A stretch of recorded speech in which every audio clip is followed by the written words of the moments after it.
This is the Sunday Business Page with John Delano.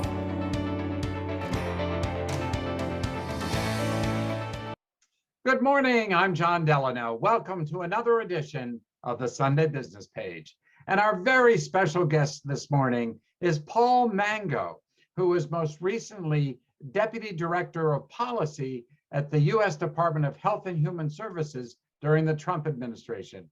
And I wanted Paul on this show because he has just written a terrific book. Paul, nice to see you. Thanks for joining us today. Hey, thanks for having me, John, and greetings to all my friends in Western Pennsylvania. So let me ask you to hold up the book that you have just written, because it really, I thought, was a great read. It's called Warp Speed, and it's about, frankly, the development of a vaccine, an anti-COVID vaccine, during the last days of the Trump administration. Paul, how did this book come about?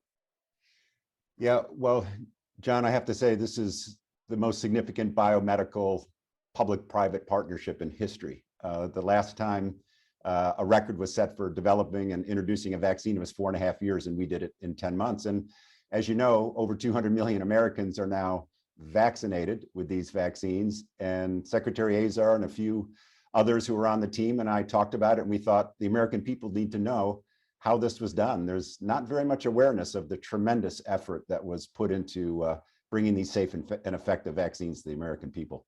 Well, I think you're exactly right. I think a lot of people are amazed at how quickly we got a safe and effective vaccine to the marketplace.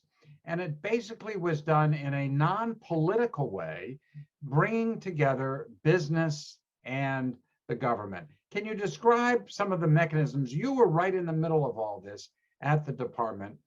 What happened? How did it work so well? Well, John, we went into it with a philosophy that was very simple, that the federal government would enable success, but our great private sector would deliver that success.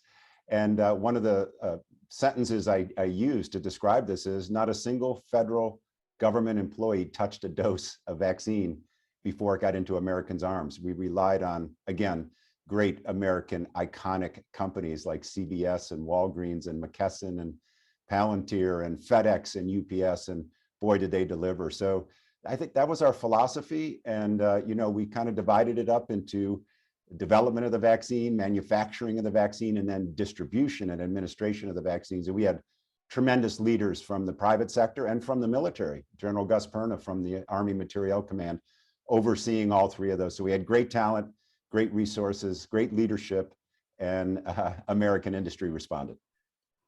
They really did. It was very interesting read, particularly because you focus on some of the unsung heroes. You just mentioned General Perna, but there was also a fellow who was really responsible for the vaccine development in the first place.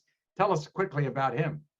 Yeah, Dr. Monsef Slaoui came from GlaxoSmithKline after a 30-plus year career, the most successful vaccine developer of our generation. He put 14 safe and effective vaccines in the market. And he came and he worked for $1, John. He worked on behalf of the American people for $1. It would have been $0, but we had to pay him $1. And he just did a tremendous job. He's a great individual, born in Morocco, educated in Brussels, but worked on behalf of the American people to get these vaccines out.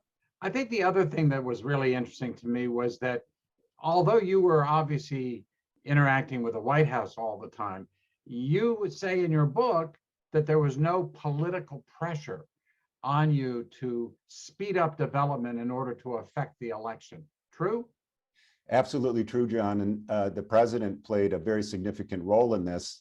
It wasn't necessarily what he did, it's what he didn't do. And what he didn't do is micromanage the team. He let the experts do their thing, and they delivered. So I have to give a lot of credit to President Trump as well. A final question to Paul Mango, who has written just a fascinating book on the development of the vaccines that we have all, or many of us have in our arms. What's the number one takeaway from this experience in your point of view?